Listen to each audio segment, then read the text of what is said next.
Banyak orang percaya bahwa untuk jadi pintar, produktif, atau punya daya pikir tajam, mereka harus ikut kursus mahal, beli buku self-help impor, atau daftar pelatihan otak yang terdengar canggih. Padahal, kenyataannya tidak serumit itu. Kamu bisa melakukan upgrade otak tanpa harus keluar uang banyak, kalau kamu paham bagaimana cara kerja otak dan tahu strategi sederhana namun efektif untuk melatihnya setiap hari. Yang kamu butuhkan bukan lebih banyak informasi, tapi lebih dalam pemahaman tentang bagaimana cara berpikir yang benar. Pertama-tama, kita perlu mendefinisikan dulu, apa itu upgrade otak? Ini bukan tentang menambah IQ secara instan. Ini bukan tentang membuatmu bisa menghafal 100 angka dalam 1 menit. Upgrade otak berarti meningkatkan kapasitas berpikir kritis, memperkuat memori jangka panjang, mempercepat kemampuan memahami informasi baru, dan menumbuhkan ketahanan mental dalam menghadapi masalah kompleks. Singkatnya, kamu jadi lebih tangguh secara mental dan lebih jernih dalam mengambil keputusan. Salah satu cara pertama dan paling penting untuk melakukannya adalah dengan melatih metakognisi, yaitu kemampuan untuk berpikir tentang pikiranmu sendiri. Coba tanya dirimu, setiap kali kamu belajar sesuatu, apakah aku benar-benar paham ini? Atau, bagaimana aku bisa tahu kalau ini sudah aku kuasai? Ini bukan sekadar refleksi, tapi pelatihan kesadaran terhadap proses berpikirmu sendiri. Orang yang terbiasa berpikir secara metakognitif akan lebih cepat tahu ketika mereka salah paham, dan lebih terbuka terhadap revisi cara belajarnya. Kemampuan berpikir kritis juga tidak membutuhkan gelar tambahan. Kamu hanya perlu rutin menantang asumsi yang kamu miliki. Misalnya, ketika kamu membaca berita atau informasi di media sosial, jangan langsung percaya. Tanyakan dulu, siapa yang mengatakan ini? Apa buktinya? Apakah ada sudut pandang lain yang mungkin lebih kuat? Pertanyaan sederhana ini, jika jadi kebiasaan, bisa membentuk sistem imun kognitif dalam otakmu, mencegahmu tertipu oleh ilusi kebenaran atau logika yang menyesatkan. Kebiasaan membaca juga bisa menjadi alat upgrade otak yang luar biasa, asal kamu tidak hanya membaca untuk hiburan atau konsumsi cepat. Pilih satu buku yang benar-benar menantang pemahamanmu.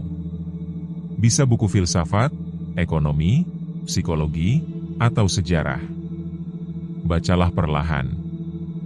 Buat catatan. Tanyakan pertanyaan. Diskusikan dengan orang lain. Semakin dalam kamu berinteraksi dengan materi, semakin kuat koneksi saraf yang kamu bangun. Ini jauh lebih efektif daripada menyelesaikan 10 buku motivasi dalam sebulan tapi tak satu pun kamu ingat. Berikutnya, biasakan menulis. Bukan untuk jadi penulis, tapi untuk berpikir. Menulis adalah alat berpikir yang sangat underrated. Dengan menulis, kamu dipaksa menyusun gagasan secara logis, menjelaskan ulang ide-ide kompleks, dan menguraikan masalah yang awalnya terasa kabur. Banyak orang yang merasa pikirannya kusut ternyata belum pernah mencoba menuangkannya ke dalam tulisan. Padahal, melalui tulisanlah kita bisa melihat bentuk konkret dari pemikiran kita sendiri. Dan jangan lupakan kekuatan diskusi. Carilah lingkungan di mana kamu bisa ngobrol serius, bukan hanya soal gosip atau hiburan, tapi tentang ide-ide. Lingkaran pertemanan yang suka bertanya, menganalisis, bahkan berdebat dengan sehat bisa memperluas cara pandangmu. Ini semacam game otak yang tidak kamu sadari. Ketika kamu harus mempertahankan argumen atau mengkritik ide orang lain, otakmu bekerja secara maksimal, menyusun, menyaring, dan membandingkan informasi dalam waktu singkat. Kebiasaan sederhana lain yang murah tapi sangat berdampak adalah tidur cukup. Banyak orang meremehkan tidur, padahal justru di saat tidur, otak menyusun ulang informasi, memperkuat memori, dan membentuk pemahaman baru. Kurang tidur bisa bikinmu sulit fokus, mudah lupa, dan berpikir lambat. Jadi, sebelum kamu beli suplemen otak atau ikut workshop mahal, tanya dulu, apakah kamu sudah cukup tidur setiap malam? Selain itu, lakukan sesuatu yang membuatmu keluar dari zona nyaman intelektual.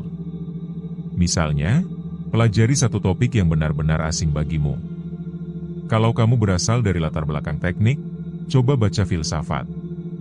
Kalau kamu biasa baca ekonomi, coba eksplor biologi. Proses belajar lintas bidang ini memperkaya jaringan pemahaman dalam otakmu. Kamu akan belajar menghubungkan hal-hal yang sebelumnya tidak nyambung, dan disitulah letak kreativitas sejati terbentuk. Jangan lupakan juga pentingnya jeda dan keheningan. Otak bukan mesin produksi konten. Ia perlu waktu untuk merenung, menyusun, dan merapikan. Meditasi, jalan santai tanpa musik, atau sekadar duduk diam tanpa gangguan bisa memberi ruang bagi pikiranmu untuk menjernih. Banyak ide brilian justru muncul bukan saat sedang kerja keras, tapi saat otak sedang dalam keadaan mengambang, tidak ditekan, tidak didorong, tapi tetap aktif secara internal. Upgrade otak sejatinya adalah proses perubahan kebiasaan kecil yang dilakukan dengan kesadaran tinggi. Tidak ada shortcut. Tidak ada metode instan. Tapi kabar baiknya, kamu tidak butuh uang banyak, hanya butuh komitmen. Komitmen untuk terus bertanya, membaca dengan kritis, menulis secara rutin, berdiskusi dengan jujur, dan memberi ruang untuk otak bekerja sebagaimana mestinya. Jadi, jika kamu merasa stuck, mudah lupa, atau sulit fokus, jangan buru-buru beli kursus. Coba dulu cara-cara sederhana ini. Kembalikan ritme alami belajarmu. Perkuat keterampilan berpikir. Bangun kebiasaan intelektual yang konsisten. Karena dalam jangka panjang, justru inilah yang benar-benar membedakanmu dari orang lain. Bukan berapa banyak kursus yang kamu ikuti, tapi seberapa dalam kamu memahami cara kerja pikiranmu sendiri.